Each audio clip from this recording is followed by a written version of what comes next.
चलो अब देखते हैं कूलम्ब्स लॉ क्या होता है। 11th क्लास में हमने यूनिवर्सल लॉ ऑफ ग्रेविटेशन पढ़ा था, उसी के जैसा है कूलम्ब्स लॉ। चलो मैं उसमें ग्रेविटेशन में नहीं जा रहा हूँ, मैं सीधा कूलम्ब्स लॉ का ये स्टेटमेंट बता रहा हूँ। ये तो सबको पता है कि कोई भी दो चार्जेस होते हैं वो एक दूसरे पे फोर्स लगाते हैं। Two charges apply force on each other, ठीक है। और ये फोर्स अट्रैक्टिव भी हो सकती है, रिपल्सिव भी हो सकती है। अट्रैक्टिव कब होगी? जब दोनों चार्जेस अपोजिट नेचर के होंगे, है ना। और रिपल्सिव कब होगी? जब दोनों चार्जेस सेम नेचर के होंगे, जैसे पॉजिटिव पॉजिटिव या नेगेटिव नेगेटिव।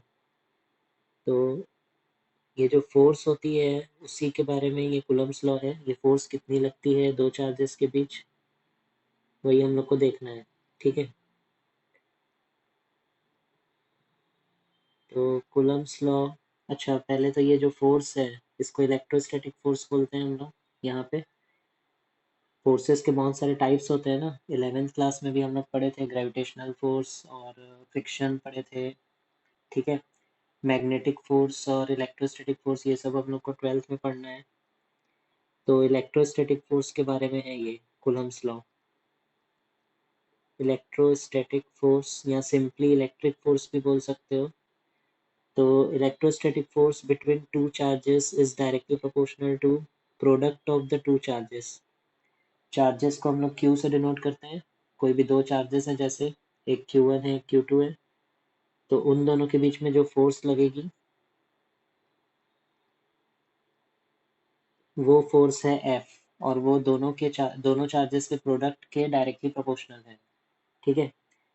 अगर दोनों चार्जेस मान लो सेम नेचर के हैं तो दोनों एक दूसरे को रिपेल करेंगे। इसको हम बोलेंगे force on one due to two, और यहाँ पे जो फोर्स लगेगी उसको बोलेंगे force on two due to one. दोनों एक दूसरे पे इक्वल एंड अपोजिट फोर्स लगाते हैं। ये कौन सा लॉ है इक्वल एंड अपोजिट फोर्स लगाने वाला? न्यूटन्स थर्ड लॉ याद है? Every action has equal and opposite reaction. तो ये दोनों एक दूसरे पे जो फोर्स लगाते हैं वो इक्वल एंड अपोजिट रहती है, इसलिए ये साइन लगाना है, नेगेटिव साइन। दोनों वेक्टर क्वांटिटीज हैं, दोनों की वैल्यू सेम है, सिर्फ डायरेक्शन अपोजिट है, ठीक है। और दोनों फोर्सेस का मैग्नीट्यूड इक्वल है एफ के, ठीक है। तो अभी हम मैग्नीट्यूड की बात कर रहे हैं। जो फोर्स का मैग्नीट्यूड है वो दोनों चार्जेस के डायरेक्टली प्रोडक्ट के डायरेक्टली प्रोपोर्शनल है। चार्जेस को Q से डिनोट करते हैं, और चार्जेस की ऐसा यूनिट क्या होती है? कूलम, ठीक है। Q से डिनोट करते हैं, कैपिटल Q भी यूज़ कर सकते हो। और चार्जेस की SI यूनिट होती है कूलम, COULOMB। कैपिटल C से डिनोट करते हैं, ठीक है। स्केलर क्वांटिटी है चार्ज। चलो तो प्रोडक्ट ऑफ टू चार्जेस के डायरेक्टली प्रोपोर्शनल होता है, ये तो एक स्टेटमेंट हो गया।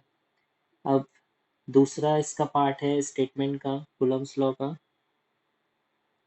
कि ये जो फोर्स है दोनों चार्जेस के बीच, it is inversely proportional to are square, where are is distance between them, distance between the two charges, ठीक है।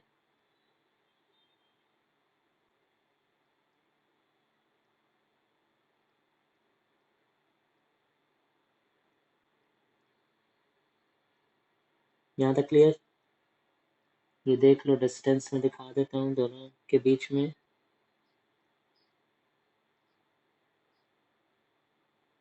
दोनों चार्जेस के बीच में जो डिस्टेंस है उसको हमने आर लिया है, ठीक है। तो कुल मिला के जो कूलम्ब्स लॉ से जो फोर्स है उसका फर्स्ट पार्ट है कि फोर्स डायरेक्टली प्रोपोर्शनल होती है product of the two charges के, और सेकेंड पार्ट है force is inversely proportional to are square, where are is distance between the two charges. अगर दोनों को कंबाइन कर दें, दोनों स्टेटमेंट्स को कंबाइन करते हैं, जैसे कंबाइनिंग 1 एंड 2, तो F is proportional to Q1 Q2 upon R square, ऐसे लिख सकते हैं। ठीक है।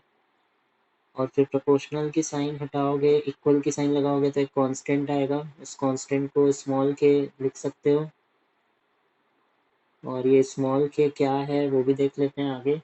ये तो फार्मूला अपने को मिल गया, कूलम्स लॉ से जो इलेक्ट्रोस्टैटिक फोर्स का फार्मूला है वो मिल गया है ना। अब इसमें के क्या है वो देख लेते हैं, where K is equal to 1/4 pi epsilon. ठीक है, ये जो सिंबल है ना इसको कैसे प्रोनाउंस करोगे, epsilon.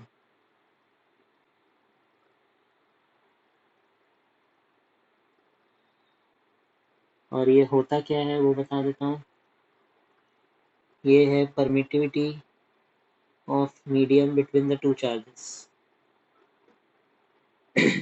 Permittivity of medium between the two charges.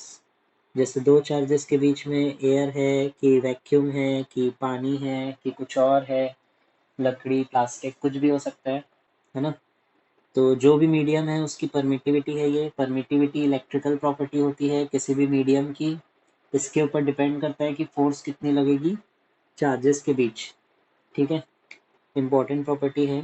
पर जनरली वैक्यूम ही रहता है तो एप्सिलन नॉट लिख सकते हो अगर वैक्यूम के लिए लिख रहे हो तो। ठीक है, जैसे अगर यहाँ एप्सिलन के नीचे यहाँ ज़ीरो लगा दे रहे हो, एप्सिलन ज़ीरो भी बोल सकते हैं या एप्सिलन नॉट भी बोल सकते हैं। ठीक है, और एप्सिलन नॉट को फिर क्या बोलोगे, permittivity of free space. Medium की जगह फ्री स्पेस लिख सकते हो, फ्री स्पेस मतलब वैक्यूम। ठीक है, और वैक्यूम की जो परमिटिविटी होती है फिक्स रहती है उसकी वैल्यू। ये मैं वैल्यू लिख रहा हूँ यहाँ पे, ये क्वेश्चन पेपर में गिवन रहती है, बोर्ड एग्जाम्स में, कॉम्पिटिटिव एग्जाम्स में नहीं दी रहेगी। 8.85 इंटू 10⁻⁻12 कूलम स्क्वायर पर न्यूटन पर मीटर स्क्वायर, ये इसकी यूनिट है। ठीक है, और अगर 1/4 पे एप्सिलन नॉट की वैल्यू देखोगे कंप्लीट कैलकुलेट करके देख सकते हो, तो इतनी आती है 9 इंटू 10⁻9। तो न्यूमेरिकल्स जब हम लोग सॉल्व करेंगे ना तो 1/4 पे एप्सिलन नॉट की वैल्यू सीधा ये ले लेंगे, 9 इंटू 10⁻9। ठीक है, कहीं कहीं एप्सिलन नॉट की ज़रूरत भी पड़ेगी आगे चल के कुछ आगे के टॉपिक्स में, पर ज़्यादातर 1/4 पे एप्सिलन नॉट की ज़रूरत पड़ती है, उसकी वैल्यू ये याद रखनी है। ये क्वेश्चन पेपर में नहीं रहती है गिवन, तो इसको याद रखना पड़ेगा 9 इंटू 10⁻9। नहीं तो वहाँ बैठ के कैलकुलेट करते रहोगे एग्ज़ाम के समय, पाई की वैल्यू डालोगे, एप्सिलन नॉट की वैल्यू डालोगे, लंबा प्रोसीजर हो जाएगा। ठीक है, तो ये है कूलम्स लॉ, ये इसका फॉर्मूला है, F इज इक्वल